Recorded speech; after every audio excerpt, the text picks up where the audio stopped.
Hold up. Every day I wake up, wake your ass up. The Breakfast Club. Y'all finished or y'all done?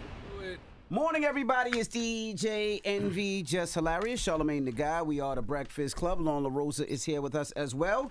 We got a special guest in the building. Yes, indeed. His new single comes out this Friday. Give my love, ladies and gentlemen, Cam. Welcome. What's happening, man? How you feeling, brother? I'm good.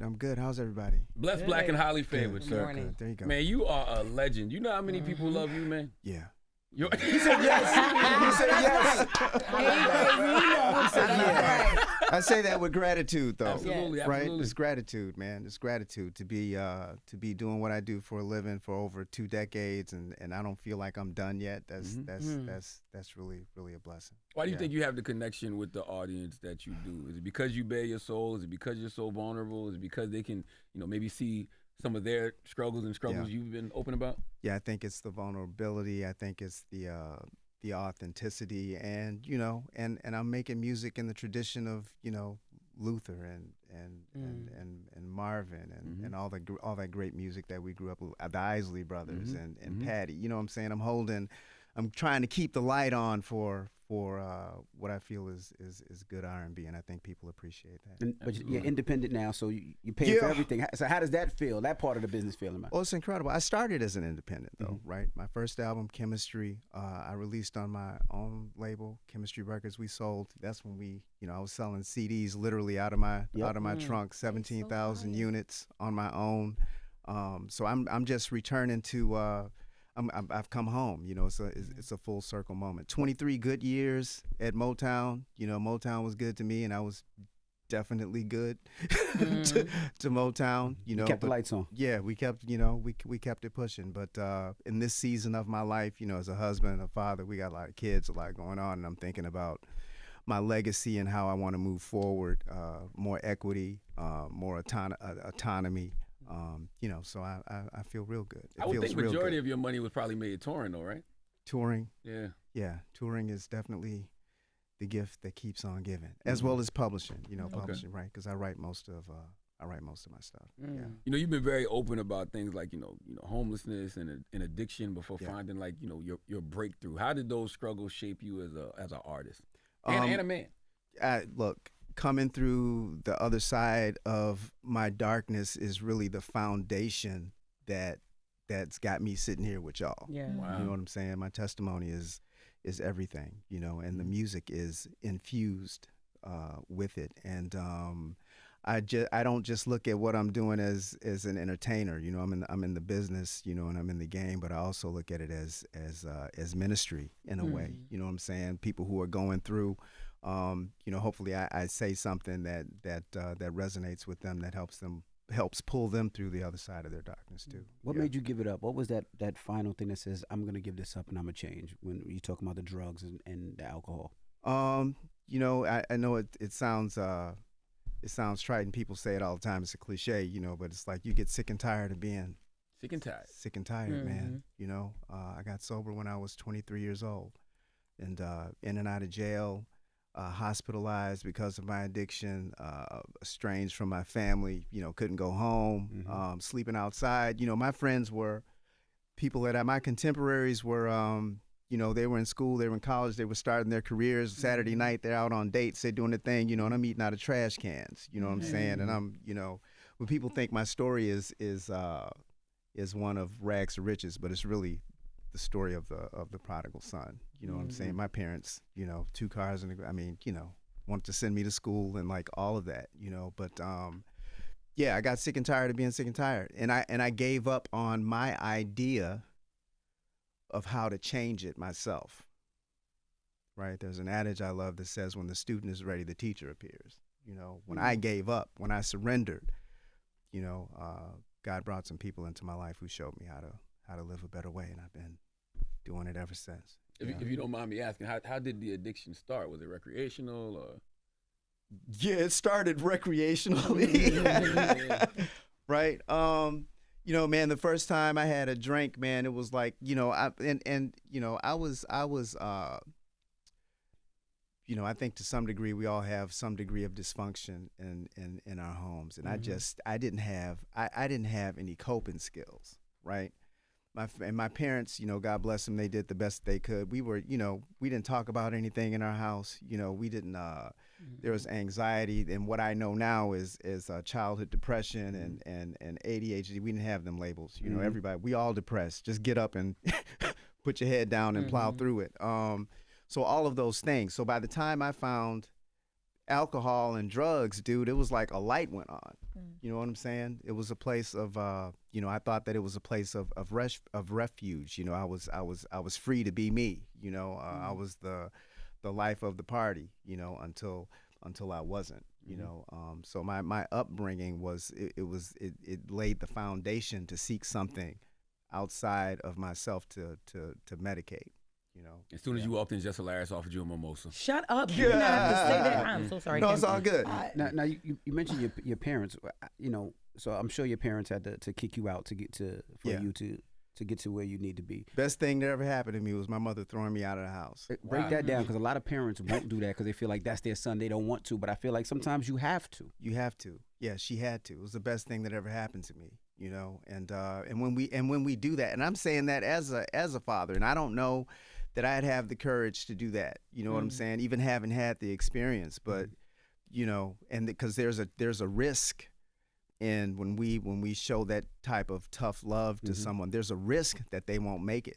You know what I'm saying? But there's also a risk that they'll die in their darkness. So I'm glad that my mother made that choice. What's your relationship after? Today it's all good. Right? It's all love. It was necessary. My mom's in recovery too. The whole dynamic in our house, shifted. And we did a lot of good work to get to a good place. And we lost my father last fall, but we're all in a good place, man, and I'm grateful for it. Were you a generational curse breaker?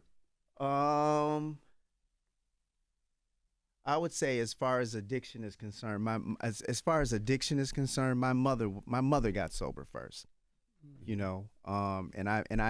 I have continued. I like that. I'm gonna take that with me. I have continued the curse breaking, and hopefully my children will carry it forward.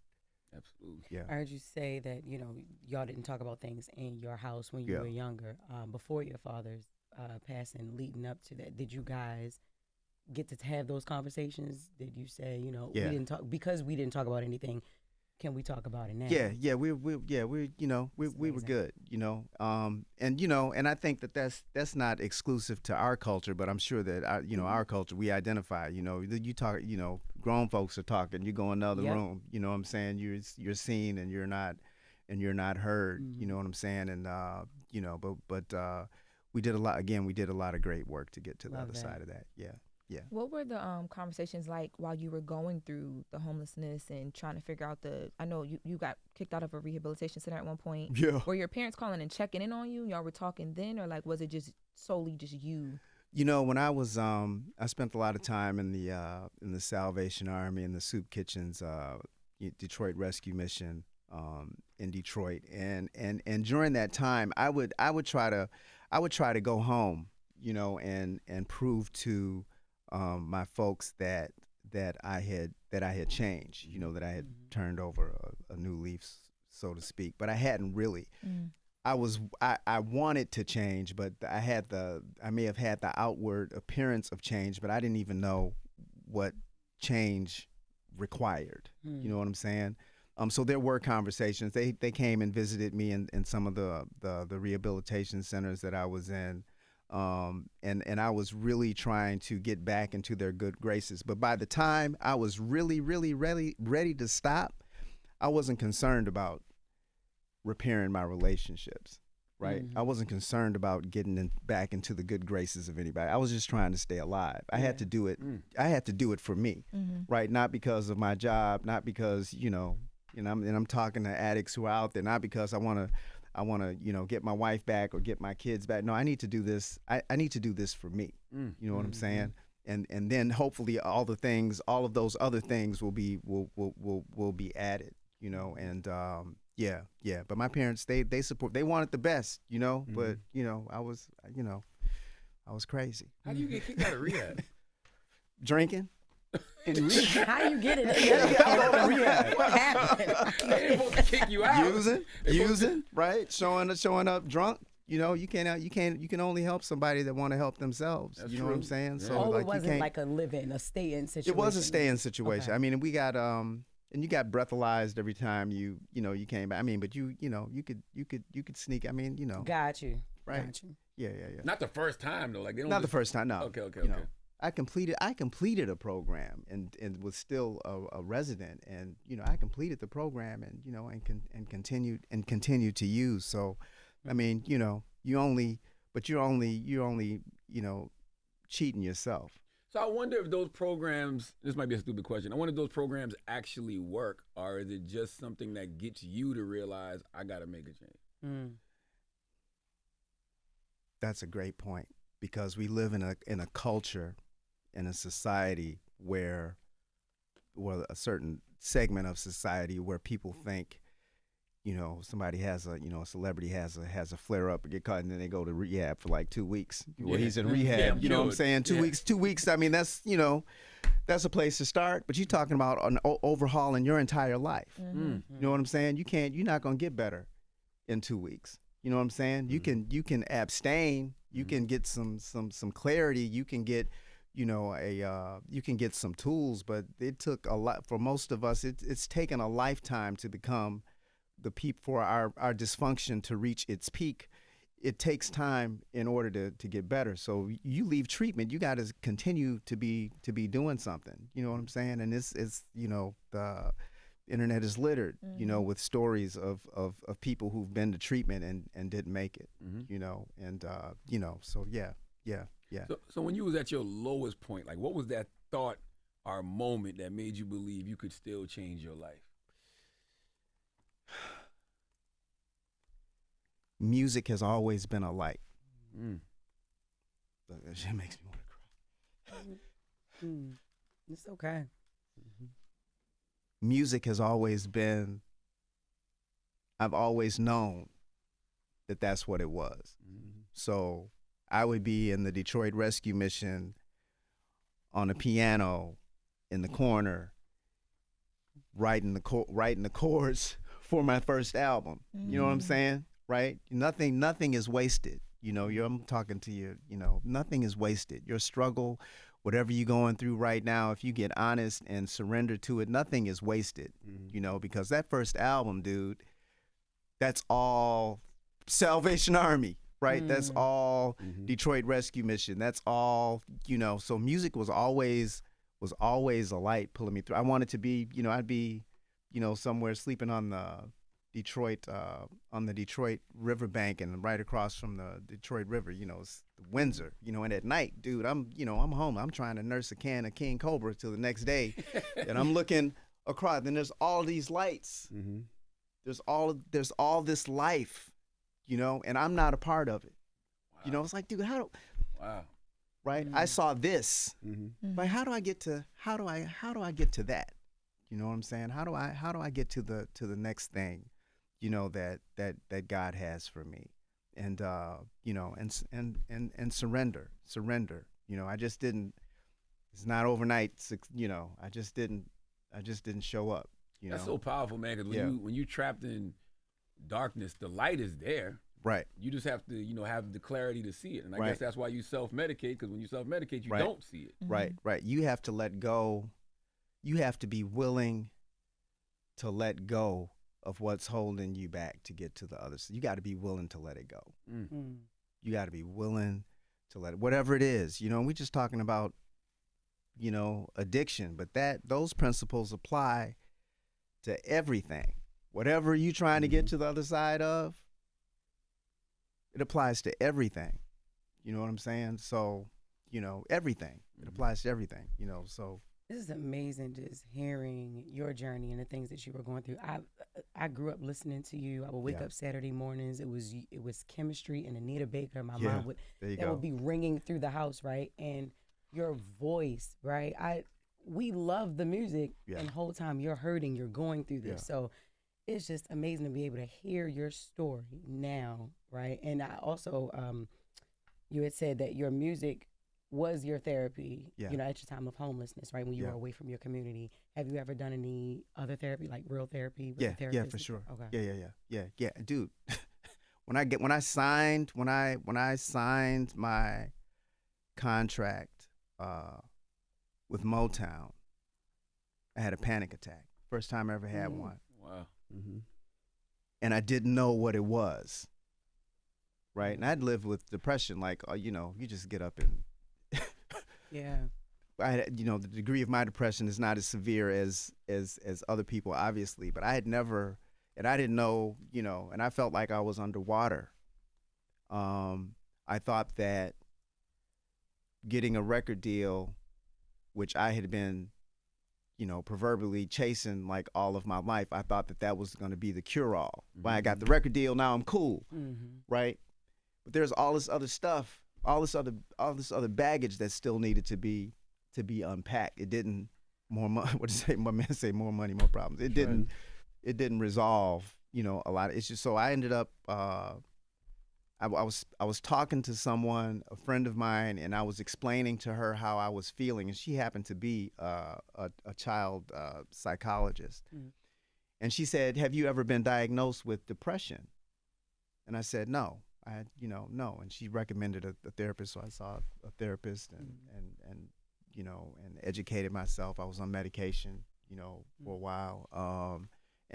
You know, it was life changing. You know, and that's after I think I got a record deal. I had been sober for maybe 10. So these layers, there are layers to our lives, layers of the onion that we peel back, and there's more to discover. There's more to unpack. There's always more to be done. You know, and I know there's a lot of stigma, and not as much today probably as you know. I mean, that was 23 as there used to be about, you know, you know, the black church, and we talking about, you know, you only need Jesus. Like, yeah, you need Jesus and a therapist. Right? You need a Jesus and a therapist, and you might need some medication. You know what I'm saying? Don't let those things keep you from getting the help that you need. You know what I'm saying? How did you get your deal? So you said you got your deal. You said you thought your problems would go away. Yeah. How did you get your deal? I was selling the Chemistry album Out the trunk. Out the trunk. You know, I was passing CDs out in the streets. You know, in Detroit, I put some people on the plane to fly to Chicago and pass CDs out in the streets. You know, I was literally, you know, living in Detroit, and you know, my neighbors thought they didn't know what I was doing. I'm out in my pajamas on UPS trucks, you know, loading CDs. I couldn't keep them in, you know, the, you know, the beauty supply store. So I had my own barcode. You know what I'm saying? I was set up as a business. My then manager, Toya Hankins, and we were just hustling. So every time a CD sold, there was a blip on Billboard. Right, it wasn't a lot, but it was there was a blip, and then we started to get local airplay in Detroit, DC, Miami started playing Love Calls before we ever had a deal.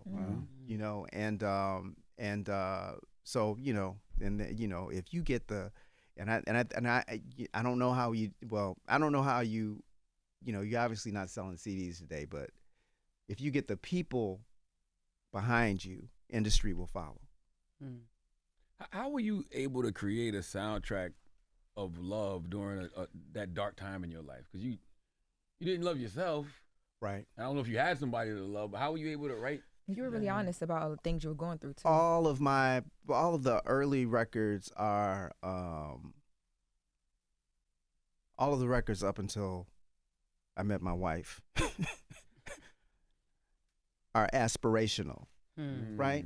I'm, you know, skinny, dark-skinned kid, shy. You know, I'm a introvert pretending to be, you know, an extrovert. You know, shy. You know, don't get, you know, want the look from the pretty girl. Want the, you know. So I'm that's, you know, too afraid to talk. You know, so that's all of my songs were. That's all inspirational. It's all aspirational, and it's all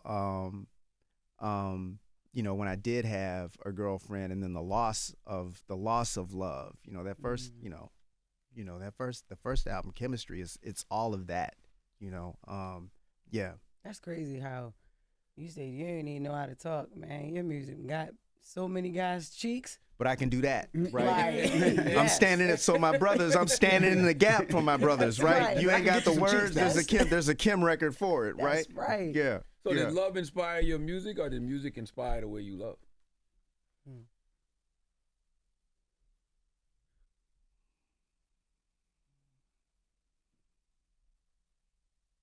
Both. Mm.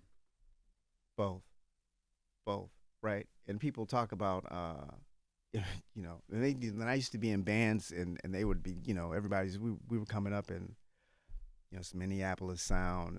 It was you know, Tony. It was all the dance tracks and all my bandmates and my musical peers, you know, they were chasing this thing, dude. And I'm sitting over here in the corner with these little quiet ass, you know what I'm saying? Mm-hmm. Why you always writing the love? You know, why you always? It's like, dude, I don't know. You know, that's just, you know, that's just what it is. And I'm, you know, and I'm grateful for that. You know, because I think that all that ails the world is a lack of love, to some degree. No, I think not even to some degree. I think that's what's missing. Because love gives you empathy, love gives you caring. Yeah. If There you you have go. those three things, Right. you'll show up and be the human that we need you to be. You know on what I'm this saying? planet. Love, empathy, and care. That's it. You know, yeah, for real. Yeah. Looking back now, right? What are you most proud of now about your journey back then? I am most proud of being sober, because upon that is, you know, that's the foundation for everything else. If I'm not sober, I mean, that's you know, I mean, God and sobriety, you can go which one comes first. Because if I'm drinking, dude, God may still be with me, but I'm not. Right? I got you. Sobriety is probably the first thing. Upon that, everything else is built, and after that is you know, is my family, my kids, my wife and I. We've got 7 kids. He got you between us. Got me built by one. Right. I got So 6. the oldest is 30, the youngest is 1. You know what I'm saying? So we, Woo, you know, started over. Listen, look here. Hey, still sharing your start over. love. you know what I'm saying? How did you meet your wife? Huh? How did you meet your wife? I met my wife at a show in Atlanta, right? And I was never the artist who is, you know, Sleeping with fans. hey, Yeah.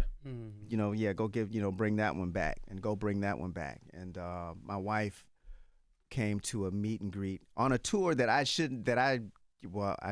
you know, that at the time I didn't feel like I should have been on. We had just, it was just me, but this was 2015. So in 2014, you know, me, Joe, and Charlie Wilson, you know, we was out killing them for months. Right. Damn, and then I came back and tried to do another tour. So we had been out there. So I really felt, you know, that I shouldn't have been out on the road. But, you know, where you are, we don't all what you think you're someplace for is not necessarily why you're there.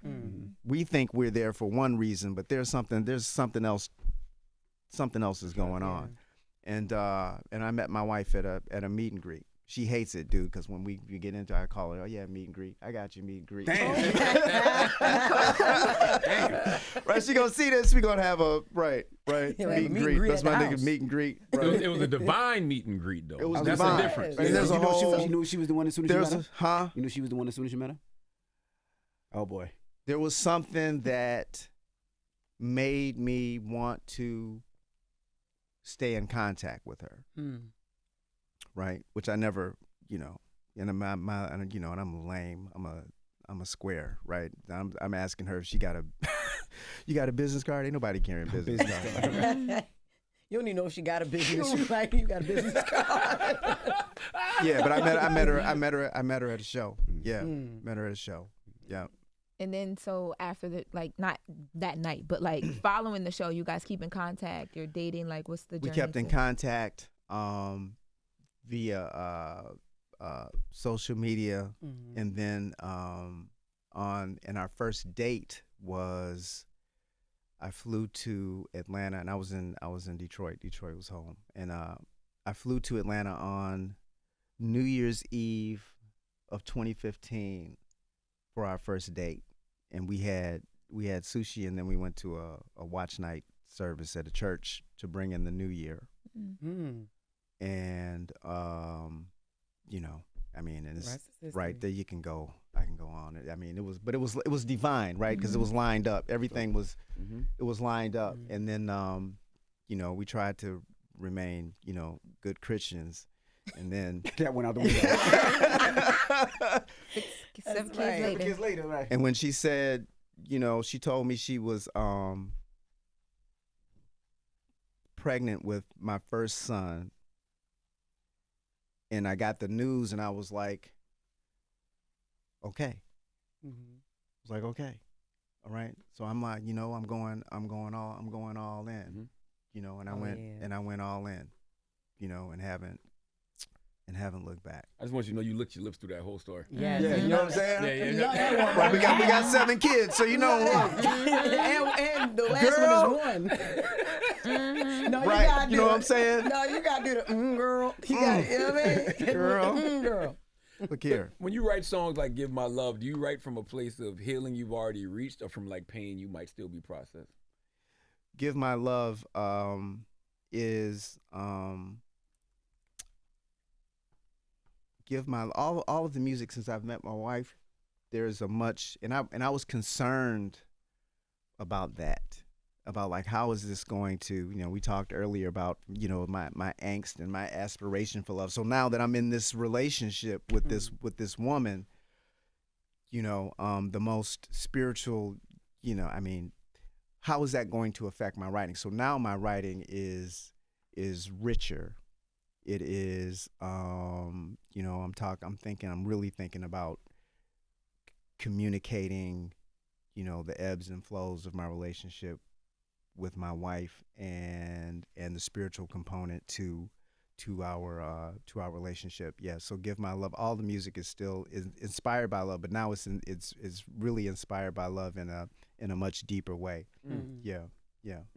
What about music in general? Like, do you write from a place of healing, or from like pain you might still be processing, dealing with? I talk about my pain in my writing only in retrospect. Got you. Not in, you know, I mean, every day of, you know, I mean, you know, it's up and down and in and out, you know, all the time. You know, we only post the good stuff, right? But it's mostly the pain is in retrospect, or it may be lessons that I'm learning. The single that we're dropping next is called "Rock With Me," and it's talking about wanting a relationship to grow, understanding that in order for a relationship to sustain itself, both of y'all gonna have to you got to grow, and you got to make room for the other person. And Rock With Me comes out this Friday. Rock With Me comes out this Friday. Give My Love, but I meant Rock With Me. No, it's all good. It's all good. Lauren, you can resonate with that. She in a new relationship. She don't really know where it's going. So she could I resonate with I don't have to. And please stop to. saying that. Don't disturb our peace. trying to I get know it right. exactly You want me where to we show you the going. video? When we get there, I y'all got will two all be invited. We'd love to have you sing, because I know Can I show him exactly the where we're video? going. Sing We're where? gonna show I have him two Sing for videos. what? nothing. My wedding. Okay. Whoa. Yeah, Yeah, we all look like it's all gets crickets trying when she starts talking like that. Yeah. to get it right. Don't. Why? What are you doing? I just want to show Kim what rocking what you look like. Well, Rocking what you look like. Give My Love. I saw that there's a line dance to the. Yeah. Don't look at. Remember them days, Kim? Oh, No, you Yes. don't. You don't even got it. You don't. Is that you? She is. That's her. That's her. She had a Kim. different wig on. She a different person. That's Yeah, the it's a night different wig. wig. This is the daytime wig. That is the night A wig. different wig on. That was her. She on a 30-day alcohol fast. Yeah. I think it should be forever, but you know. Yeah. When you do find the one, when the dust settles and you find the one, just holler, just holler at your boy. I got you. You'll sing. I'll sing. I'll be Okay. happy to. You know I'll call you. Jesus Christ. And you not invited, Charlamagne. Like, So you was about to say is he line dance? yeah, I was trying to distract, but yes, I saw that there's a line dance to You your don't new even song got a as real well. question. Yeah, there's a No, line. there There's is a line. there really is a line dance to the song. There's a line dance to give my love. Yeah. So when you perform at these venues, because I'm seeing the people do the line dance on stage with you, and people are out and people are drinking. How does that ever like bother you because you've been sober for so long, or how does that work? No, it doesn't. Those No, type of environments? no. This is just. It's just me being sober is just a choice for me. You know, I mean, people innocuously offer alcohol, and I'll just say no, thank you. Like she didn't have to. I appreciate that, but she didn't have to. Right? It's just no, thank you, and you just move on. There's no. Yeah. And you know. But Jess was so aggressive. She's like, No, you I want a mimosa? You want a And you was like, mimosa. no. And he was like, Right. do you show? This would be No, all. I did not say It's a good, show bro. up. No, I did not. Not aggressive. She just didn't want to didn't. have Right. two because he was trying to push it over here on me, Yeah. and I told him I'm doing I a have spiritual a fast. He's the mimosa. devil. This would be the most dangerous morning show for real. Look, y'all be having me escorted out the building. Man, Okay, Jess. I was more about the line dance. Did you feel pressure to do it, or did that just happen? Did you make up the line dance? Like what? No, Kenny J, who's a line dance choreographer extraordinaire. You know, we called him to put a line dance to it, Dope. and then he taught it to me. Got you. You know, you know, and we dig it. You know, we dig it. We dig it. I still can't get the Tamia one, so I got a long way to I get to know, yours, man. man. I still be confused, going left, right. I can't get none of these line dances. Yeah. Just don't. I be trying. I have a question about one of your older songs about I Can't Stop Loving You. Yeah. So I know you said a lot of those songs were aspirational, but I was Yeah. reading an article on Ebony and they talked about that song being about infidelity. That and things. particular song is about infidelity. Was that aspirational No, infidelity? no, aspirational. What the hell? What the hell, I'm Lauren? confused. No. He's saying that it was since you got 2 minutes- aspirations. The aspirational. love songs are aspirational. Give my love, and there are those songs that are autobiographical. And I Can't Stop Loving You is one of those. And yes, it is about infidelity. It was about me being I was in a relationship with someone and I stepped outside. And people, and the strange thing about I Can't Stop Loving You is like probably next to love. It's a big Love record, Calls. and people always want me to sing it at their wedding. I'm like, dude, have you listened to the That is lyrics not- of this song? You wasn't that goddamn shy though. You stepped out. Right. You wasn't that Right. How would introverted. your wife reply to an aspirational cheating song? Like if you wrote, I just can't stop thinking about cheating on you. Yeah, it would. wouldn't No, go over, I only right? asked that because you said all those Yeah. songs were aspirational, but then Yeah. I read that article, so I was confused. I just Right. wanted- No. That's It true. had to track in my mind because I Yeah, also yeah. didn't know it was Sorry, a song Kim. about infidelity Yeah. either. I thought it was Yeah. just a love song. Sorry. Yeah. Stop looking at me. You need to start But drinking. I can see why people want you to sing it at their wedding. I ain't gonna lie, that song puts you in a mood where you just want to love up on your Right. guy or your girl, whatever. You know what I mean? They not Right. even listening to it because I ain't gonna be honest. Until she just said that, I'm gonna be honest. Till she just said that, I had no idea that it was about infidelity. And it is aspirational in the sense that I want to be a better man. I should I'm gonna come on the radio and tell the whole world that I cheated on you, Damn, and I can't stop loving you. that's some narcissistic ass shit. Damn. Yo, I cheated Right. on you. I'm gonna tell the world, I'm gonna tell. but I I'm can't gonna stop tell. loving you. You know, right. I guess it gave you something you had to like you couldn't go backward. You only could go forward from there because you said it to the world, so now you have to be better.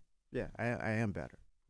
I love that. I know that's Yeah. right. You know, they always say faith without works is dead, right? So do you think your faith saved you or did discipline save you?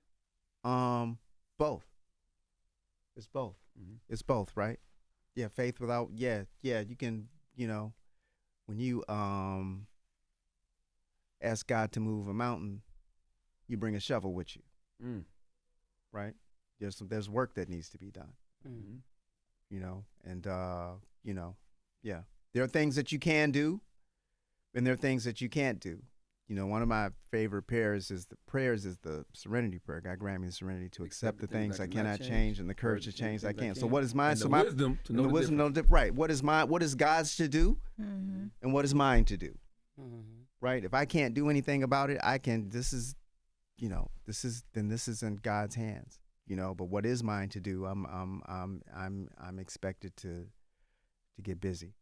So do you see your career as a calling or a platform? I see it as a calling mostly, right? And there is a deception in the world that we're living in right now. Everybody wants to have a platform. Everybody got you thinking about your gym shoe line or my new cologne. Hold up, now you preaching now, right? But everybody don't have this that jewelry calling. this jewelry that I designed, and you need to be, you know. And I'm I am an author. I'm an author, and I'm a, you know. I was on the phone with somebody who said, "Well, you're not just an artist anymore. You're the host of Kim TV," you know. And so it's just trying to find the balance in that, in order to, for one thing, to feed the other, right? In order to be, you know, you got to be on social media in order to, I mean, you got to do to an extent, but really not getting away from that. This is, you know, trying to be mission driven, you know, calling driven, you know, what's really, really important, right? And not chasing the trends, not, you know, well, everybody's skipping, you need to skip, you know, well, that, right? It's like, this is a platform, but it's more than that first. Yeah. You know, so I'm still working all of that out. You know, my man Amp Harris, he always says that people, you have to do things for intention, not attention. Exactly. And we're in an era where everybody does things for attention, but what's your intention? Exactly. You know, right? Everybody, we want to be influencers. Like, dude, just, you know, I'll do good to influence my household. Right? Yeah. My community, right? Or the people that I'm meeting that I see every day. Deal with how you dealing with them people. Yeah. You know what I'm saying? As opposed to being at the whims and the ebb and flow of strangers and people that you don't even know. You know, and then taking hits. Right? You all off center because of, you know what I'm saying? No, it's like really, really having to be, you know, really be, intentional. I really want to know this about you. Who is on your Mount Rushmore of R&B and soul? Oh, it's a lot of people. Okay, so it's not just 4. No, how could that? And I'm a songwriter first, so I dig songs, right? So I'm, you know, the songs have affected me. So it can be, you know, there'll be, you know, Prince and Michael would be, I mean, you know, but I mean, but there's Luther, there's Ron Isley. I'm working on something right now. I'm like, dude, I may have to call, you know, Ron Isley to me is like, if they did a time capsule of somebody to represent R&B and soul, like his voice is that to me. That's right. You know, everybody, or Earth, Wind and Fire, you know, and then the songs, and then the, you know, the new artists that are, you know, October London, and I was just listening to the star Kendrick Lamar and SZA, you know, and you know, Summer Walker. Do you like Giveon? You know? Giveon, you know who Giveon is? Giveon. I gotta put you on with Giveon. Put me on. Is a good R&B singer. He's great. He's great. Yeah, and everybody's talking about R&B is, you know, Dead. like, dude, you can push a button and listen to all the R&B that you want to listen to. You know what I'm saying? Yeah. You know. You did an interview back in November where you said that you wanted to collaborate with Sade. Yeah, absolutely. Did you hear anything from her team? No. Okay. I'm still. Because that would be amazing. Yeah, that would be my jam right there. Yeah. Okay. Yeah. So how do you measure success now? Is it about the awards and the charts, or it's about how many lives your music touches? You know, that's tied into the platform question. You know, I you know, some of the things that I haven't hit, you know, I haven't won a Grammy. I've been nominated, you know, but I want a Grammy. You know, I want to make some more money. I want more number one records. I want all of those things. There are all of these marks that I haven't hit yet. And you know, the good thing is that I don't feel like I'm done. But if I was done, I've been doing this for 23. Yeah. You know what I'm saying? Right? You know, it's like, no, I've had great success doing what I do, and keeping my head above water, and just being cool. It's been good. Do I want more? Yes, more is on the table. You know what I'm saying? But I'm not. I have to be. I'm grateful for what has been. Do you ever have days where you like lose the passion, or like you're like drained, or because you put so much into your music? Yeah. Like, what are those days like for you when like writer's block or? Writer's block is really the biggest job for me. Is writing is the hardest thing. It's the hardest thing, and it's the most rewarding thing, because nothing for what we do, as an artist, as a song, everything starts with a song, so the hardest thing is and my team and I, we're calling this season a return to love, and just returning to the love of it. It's just sitting down because when I started, dude, I could sit at a piano or keyboard like all day and not move and not have to find anything. You know what I'm saying? And now it's like I'm looking for something when I sit down. You know what I'm saying? So now I'm just flush out every idea. That's the most challenging thing, just to sit and just everything don't have to be. My albums, all the albums they're all not number one. They're not all supposed to be number one records. They're not all radio songs. They're not all, and just let it flow. Yeah. So, brother, thank you for your testimony, man. Yeah, absolutely. And thank you for, turning your testimony into art that heals, man. Yes. Thank you, brother. Thank you for having me. It's really, really been a blessing to be here today. Well, thank you. Let's get into the single. You want to introduce it? This is Rock With Me, and you're hearing it right here. iHeartRadio. This is The Breakfast Club. Yes, sir. That's right. Come on now. We love you, Kim. It's the Breakfast Club. Good morning. Hold up. Every day I wake up. Wake your ass up. The Breakfast Club. Y'all finished or y'all done?